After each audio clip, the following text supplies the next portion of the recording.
हाय नमस्कार नमस्कार everybody. How are you, how do you do? I am fine everybody. तर हा बघा ही ब्लॅक कलरची साडी. ही बघा साडी अशी एवढी सुंदर आहे. कोणाकोणाकडे ही साडी? आमच्याकडे फॅशन गेली ना मगच आम्ही ही करतो. तर आली होती मेघाताईच्या इकडं, दळण चालू आहे. मेघाताईची इथं 2 पोरं सनिया कावी काय खेळतात काय माहिती. हो का, शिवना पाणी खेळतात तिकडं, दळण दळतात. म्हणलं चला एक व्हिडिओ तर करावं म्हणून आलती बाहेर. मला काळी साडी कशी दिसते तेवढी कमेंटमध्ये सांगा. काय करावं, कॅमेऱ्याला काय झालं काय माहिती.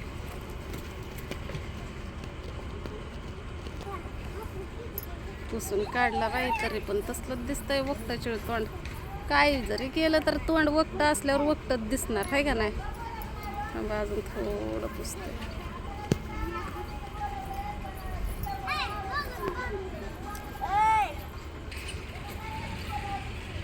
तर मला तुम्हाला ह्या व्हिडिओमध्ये हे सांगायचं आहे की काय जरी असलं तरी माझ्याबद्दल लोक एवढं वाईट का विचार करत असतात आणि कशासाठी करत असतात. अरे बाबांनो, ज्या राधाताईला घरदार नव्हतं, परत तुम्हाला सांगते खायला प्यायला काय नव्हतं, लेकरं बारीक बारीक होती, वीट भट्टीवर राहत होते, त्या टायमाला माझ्या डोक्यामध्ये असे विचार यायचं की आपल्याला 2 पोरं येतं, एक पोरगं आहे, नवरा आपला चांगला मोठ्या नोकरीला नाही किंवा आपल्याला शेती भाडी नाही, आपल्याला घरदार नाही आणि आयुष्यभर आपण फक्त वीटभट्टीवरच काम करायचं. नंतरच्याला आपल्या लेकरांना पण आपण वीटभट्टीवरच लहानाचं मोठं करणार. काढला व्हिडिओ पण झालं का तुमचं? बया आम्हाला सांगायचं तरी की या बी काय म्हणून. एक डोळा बांधला तर खाली दगडा बघ केवढा लिहायचे आणि एवढा मोठा पटांगणात कवा सापडायचं सान्या तुला ते आणि मारायचं नसतंय. लेकरं माझी बारकी होती. माझ्या लेकरांचा पाळणा आम्ही फडात न्यायचो खरं म्हणा गेलं तर. माझी 3 लेकरं मी कशी सांभाळलेली असतेली माझ्या जीवाला माहिती आहे. स्वयंपाक करताना लेकरं स्वयंपाक करून देत नसायची. त्या टायमाला तर तुम्हाला सांगते गॅसची एवढी फॅशन पण नव्हती आणि गॅस कवचित लोकांकडे असायचा, नाहीतर फक्त लाकडांवर स्वयंपाक. मग भटीचं काम करून लाकडं हुडकायला जायचं. शिवाय आम्ही लोकांच्या गावात राहायला भरपूर ठिकाणी बेडभट्टीवर कामं केली. त्यावेळेस तर कुणाला असं आमच्याबद्दल म्हणजे त्यावेळेस काय बाहेरचे तर नव्हती बोलत सोडा, बाहेरचे तर नव्हती बोलत. जे आपल्या जवळचे असतात तेच लोक खच्चीकरण करायचे. पण मला वाईट वाटायचं कशामुळं की आपण आयुष्यभर असंच आहे, आपल्याकडं काहीच नाही तरी पण आपल्याबरोबर कोण चांगलं राहत नाही किंवा तोंडानं चांगलं बोलत नाही. उलट आपल्याला तळतळ आड देतात की हे अशीच रस्त्याला हिंडण, रस्त्याला राहील. माझ्या लेकरांना एवढ्या लेकरांना सुद्धा वाईट बोलायचे. त्या टायमाला माझ्या सण्याला तर बोलायला येत नव्हतं. मग माझी कावीन छोकुली तर केवढ्याल्या असतात. मग इंदापूरला पण शाळेच्या वयात पोरगी झाली तर मग शाळेला टाकलं. नंतर कावी बालवाडीत एवढं मोठं पोट घेऊन मी जाणं येणं म्हणजे मी काय जगा वेगळं केलं नाही. एका आईला पार पाडावं लागतं तेवढं तर काम केलं. पण एकटीच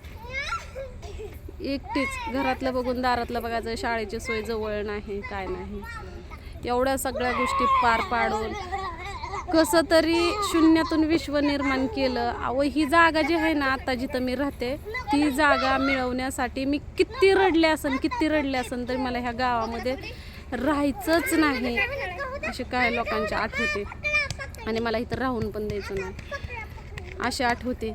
पण तरी पण मी जिद्द सोडली नाही. जिद्दीनं मी माझं चांगलं झालं. भले ह्याच्यामध्ये जरी कष्ट मी घेतलं असलं तरी तुम्ही मला सपोर्ट दिला. त्याच्यामुळं कुणी आपल्याला वाईट बोललं तर आपण काय त्याचं मनावर घ्यायचं नाही.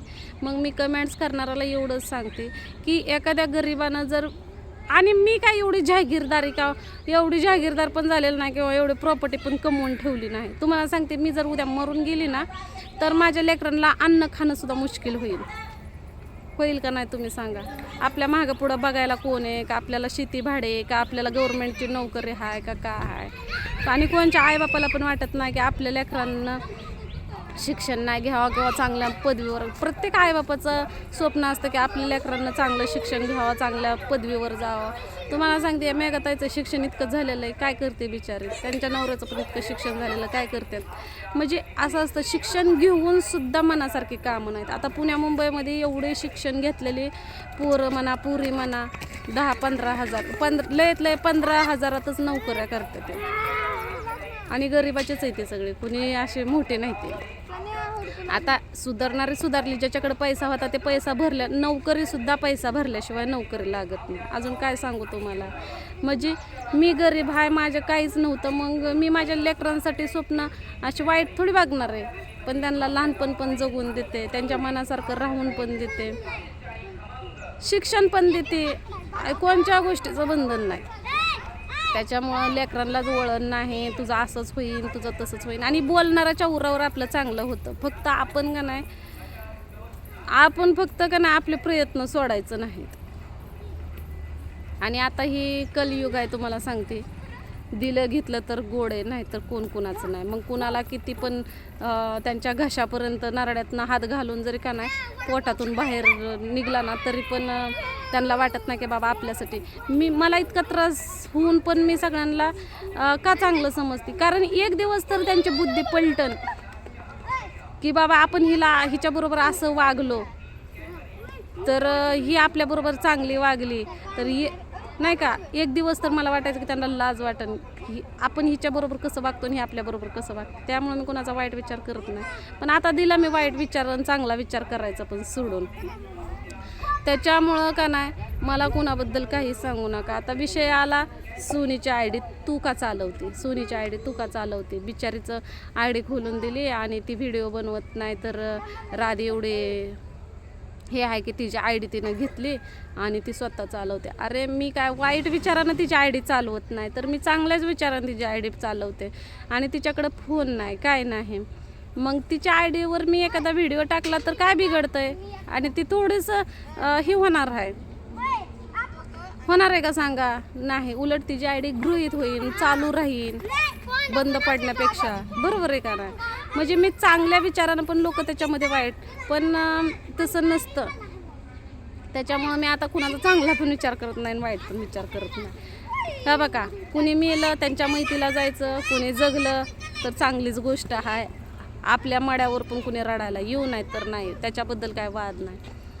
मला 2 लेकरं आहेत, 2 पोरं आहे. त्या 2 पुरी अख्खं गाव गोळा करतात. एक पोरगं आहे, मला मसनवाट्याची वाट दाखवून. ह्याच्या पलीकडे मला काय पाहिजे. एक नवरा आहे, ते नवरा माझं सुखदुःख बघतो किंवा आता संसार बघतो. माझ्यानंतर माझा नवरा बघलच की लेकरांना रडत पडत कसं बी दारू ढुसून हे ते करल का नाही करल तुम्ही सांगा. त्याच्यामुळं कुणाला वाईट बोलू नका. तर चला आपण भेटू पुढल्या व्हिडिओमध्ये.